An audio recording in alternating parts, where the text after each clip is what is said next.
So recently I had a subscriber ask me what generation of the Mini is the best. Well, there's the R53, the R56, and the F56 along with the F66 generation of the car. So 4 generations of Minis to consider here when you're thinking about what generation is the best. But it's a loaded question because depending on who you ask, the first gen could be the best, the second gen could be the best, the third gen could be the best, and there's a handful of people out there who would say the 4th generation is the best. So here's what I think is the best Mini generation, and this is just my personal opinion, so it may not reflect yours. All right then, so first generation we have the R50, R53, R52. That was the little hatchback along with the little convertible. That generation is considered by many of the purists out there as close to classic as you can get without going through all the problems that the classic Minis have, like rusting issues and having to find obscure parts. Now granted, the first generation is getting very obscure and it's getting hard to find parts for them. That generation, to some, is considered the best generation of the Mini. Now one of the biggest drawbacks to the first generation Mini, aside from the occasional rust issue and lack of parts these days, was the W11, W10 engine. The W11 was known as the Chrysler Tritec motor. It was produced jointly with Chrysler in Brazil, and as such, was an engine that was used in the South American Chrysler PT Cruiser, the South American Dodge and Plymouth Neons. Basically, any Chrysler vehicle sold in South America had this engine. So it was sourced to be used in the Mini. Now, why was it used in the Mini? It had a lot of good power, it had a lot of good torque, and it had that amazing supercharger that we all know and love. But it was also a flawed engine because it had that torque, it had that horsepower, and it had that supercharger that we all know and love. So it wasn't a perfect engine. It wasn't a perfect car. As far as what generation is the best Mini, that one is technically not the best generation. The second generation, now that one has everything. That has the R55, the R56, the R57, the R58, 59, 60, 61. They literally had practically a model for everybody, unless of course you were looking at a pickup truck. They had literally everything. They had 2-door, 4-door, coupe, roadster, convertible, hardtop, clubman. There was a lot. They also had mechanical issues. The N14 motor, despite that engine being a really good engine as far as racing and performance goes, a lot of people really went into the whole believing the 10,000 mile oil change interval from Mini and BMW, and that is the reason that those cars failed so miserably. Don't believe the oil change intervals when they tell you that, at least on those cars.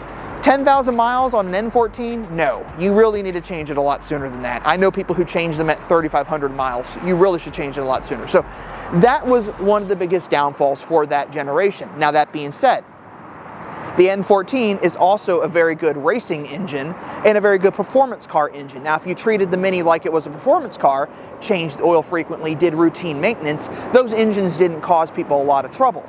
Now, for others, it did cause a lot of issues. I had a Mini with an N14 motor. Now, granted, my issue is not related to the timing chain, which is what a lot of you have problems with. Mine had a broken piston, which is very unusual, and it's because the car had lived a very hard life prior to me owning it. So that was its biggest problem. Timing chain, though, being the biggest one that happens with most people, timing chain, fuel pump, I think there's a few other little things. But timing chain seems to be the biggest one for the N14. And lately I've even heard about it happening with the N18, which replaced the N14 in 2011, at least for the Cooper S. Now otherwise, the second generation motors were actually very good. The N16 was a very good Cooper non-turbo motor. The N18 was a very good turbocharged Cooper S and JCW motor. Now the problem here was that Mini developed this engine with Peugeot. Now pardon my pronunciation of it. I know that in the UK it is pronounced Peugeot, but I think it's pronounced Peugeot. It's Peugeot. At least I'm pronouncing it somewhat correctly. I mean, imagine if I pronounced it, well, here's an example for you. Americans used to call the Renault the Renault, and that just hurts my ears to even say that. But anyway, I digress. The engine was co-developed. The result being, if you go to a Peugeot car with the N14 or N18 motor in it, the engine is turned completely around, the turbo is against the firewall. On the Mini, it was turned around and the turbo was at the front. The result being, if you weren't careful, you could melt your hood scoop. And it happened quite frequently. I've seen a few that were either melted or warped, but it did happen. Those engines had their flaws. They also had their pluses. They were really fun to tinker with. And that was the biggest thing about the second generation, is the second generation literally had any kind of combination of accessory or color or option, or you could literally do everything with that vehicle. You could have a vehicle with no options, you could have a vehicle with every option, you could have a vehicle with 3 options, you could have a vehicle with 2 options, you could have just 1 option on the car if you really wanted. There was literally any way you could configure it. The entire option packages for these cars were a la carte. You literally could pick and choose whatever you wanted. And that was a great thing for the customer, terrible thing for the company. Which is why we get to the third generation. And what they did with that generation halfway through is they went away from that. They stopped doing a la carte options, pick and choose what you want, and they started making them, you had to have a certain package. You had to have the iconic package, the signature package. It became something more of a normal car type of situation. You can have these wheels, but you can only have these wheels with this package. You can have those wheels, but you have to have this color top, or you have to have these colors, you have to have these colors, you have to have this, you have to have that. You can't have an automatic, you can't have a manual. They basically did things to make the cars easier to resell down the road. And the thing about the second generation was the fact that they were designed so that you could make them how you wanted them. The car was yours. You could UIfy the heck out of this vehicle and make it exactly how you wanted it. And that kind of went away a little bit with the third generation cars. Now we head into the fourth generation. Now here's the thing with the fourth generation. We have nice colors, we have some nice options, but we are missing things that a lot of Mini enthusiasts really like. Now granted, a lot of those Mini enthusiasts out there are probably not the ones that are buying brand new Mini Coopers. They're probably the ones that are continuing to buy the older ones. But we don't have a manual transmission anymore. We don't have paddle shifters. We don't have a few other little things here and there. The styling's a little polarizing. Granted, the car doesn't look that much different to me compared to my car. It has a different taillight design. It has a different aesthetic. It's a very simplified, very clean lined aesthetic. But they got rid of the manual transmission, and currently in the US market, we don't even have the paddle shifters. Those are things that the average Mini enthusiast out there wants in their car. If you're not going to give them the manual transmission, at least give them the paddle shifters. You can get those on a Cooper S equipped with the John Cooper Works package, which gives you those paddle shifters, it gives you different wheels, brakes, and a body kit. But you don't get those things with a standard Cooper or Cooper S. And for the average Mini buyer out there, that is something that is disappointing to them and has made a lot of the people out there I consider diehard Mini fans reconsider the brand. So it's kind of a scary thing. So if you have to ask me what generation of the Mini is the best, sorry buddy, I'm gonna have to go with the second generation. And that is because the second generation, despite its flaws, had a lot more customization, had a lot more aftermarket support. You could just do a lot of things with them.